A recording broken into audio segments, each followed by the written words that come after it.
can ride on those roads. They're separate roads, separate facilities. So they made sure that there would be no viable Palestinian state. But as a result of them doing that, now guess what their next two choices are?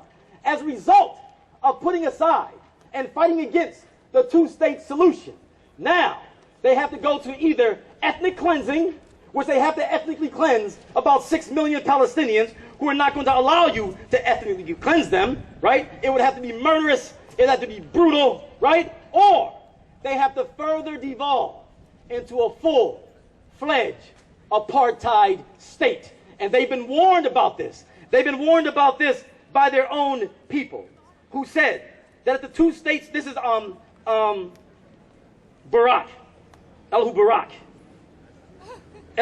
Olmert. Check out what he said.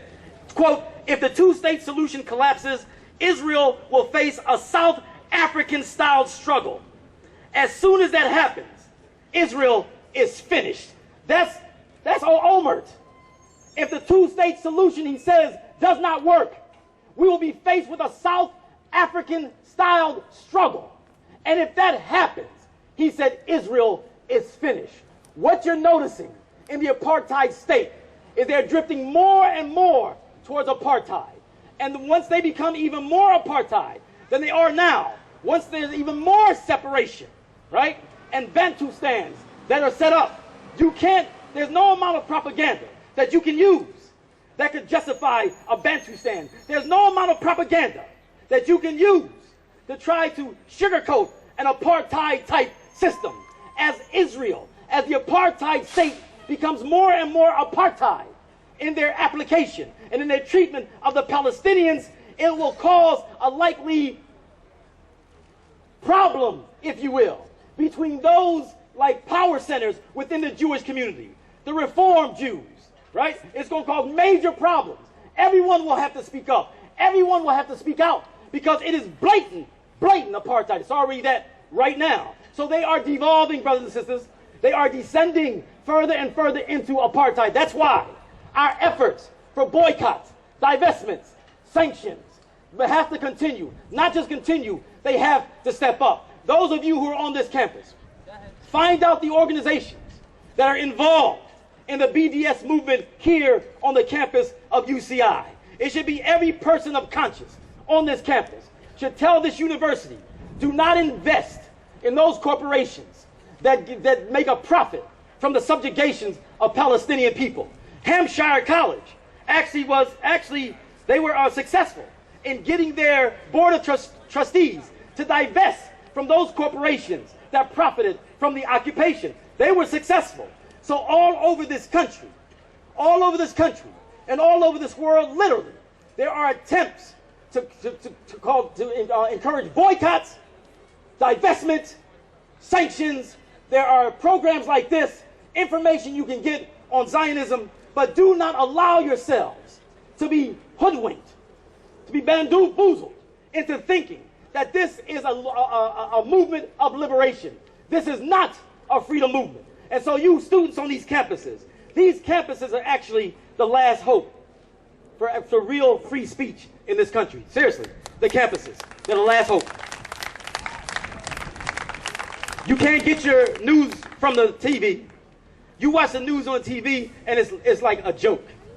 It's like a joke. I was watching the news the other day and the first story that they started off with in this world, in this complicated world, the first story was Tiger Woods is in town. Tiger Woods is in town? That's the first story that you started off with? This is Sesame Street. The college campuses are the last bastion for real free speech in this country.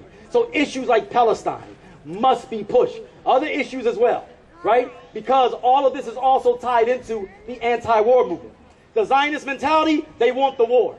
The Zionist mentality, they want the war in Iraq. The Zionist mentality, they want the war in Afghanistan. The Zionist mentality wants war in Iran. The Zionist mentality wants war in Syria. The Zionist mentality wants war. And the more wars they have in this country, the larger amount of poor people come about. Poverty increases with more wars. Poverty increases with more wars. So therefore, when we talk about this Zionist mentality, we have to make sure that we understand that this is tied into also the anti-war movement. And so UCI, you should have a strong anti-war movement on this campus. You must. You've got to deal with anti-war, because that's why the fees are going up. They're putting so much money into war. That's why there's less money for social spending. Guns and butter, you went to class that day. Guns and butter, right? Either money on weapons or money on social spending. They're putting monies on weapons and more weapons and more weapons, while people lose more and more of their jobs, lose their housing. Brothers and sisters, this is a serious time that we're living in. And it's a serious time because it's posing serious opportunities. Exactly what Dr. King said. Two things I'll share with you that Dr. King said that you can see today. One, at the end of his life, Dr. King was asked, do you still believe in nonviolence? He said yes, but in the form of massive civil disobedience. Dr. King was working on shutting down America with his Poor People's March. He was working on shutting down America with massive civil disobedience. How is that relevant? Look at the countries that are going up today. Look at the countries that are rising up today in terms of the people in those countries. They're doing it with massive civil disobedience. All over the world, when these so-called austerity measures come down on the people, not on the rich get bailed out. The people who cause the problem, they get trillions of dollars. But the little people on Main Street, they don't get helped, right? And so all over the world, the people are feeling this crunch. And the people are rising up through what? Through massive civil disobedience. Very, very serious. Extremely, extremely serious. Dr. King also said this, that America must transform itself from a thing-oriented society to a people-oriented society. America must transform itself from a thing-oriented society to a people-oriented society. And then Dr. King said this.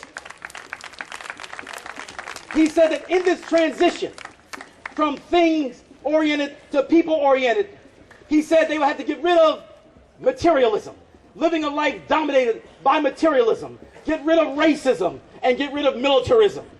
America is getting ready to go through a major shift from a thing-oriented society to a people-oriented society, but in the middle is that struggle that we're talking about.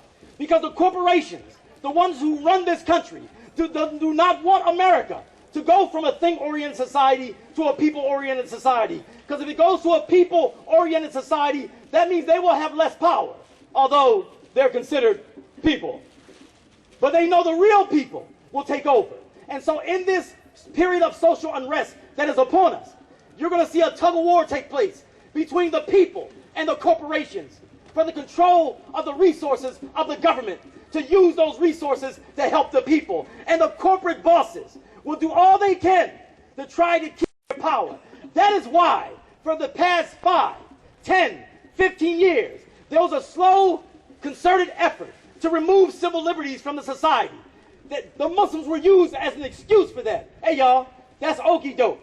They use Muslims as an excuse to take away civil liberties. The reason why they took away those civil liberties, because the social engineers in this country knew that this country is going to go through another period of social unrest. Why? Because they saw how the gap between the rich and the poor was widening. And the rich had only one mantra: more is not enough. More is not enough. And when they saw that this gap widening between the rich and the poor, any social engineer knows that that is a recipe for social disintegration. That's a recipe for social unrest. And so now they have put in place these draconian policies in which they have snatched away our civil liberties. And we should say, so what? We have nothing to hide from you. In your police state, we have nothing to hide. What good is your police state and your surveillance equipment if we have nothing to hide from you? What good is your military and your police if all we're coming at you with the truth? Because all we need, as Malcolm said, is the truth. So therefore, we have to get ready for a struggle. We have to share and teach the American people, give them alternatives. Alternatives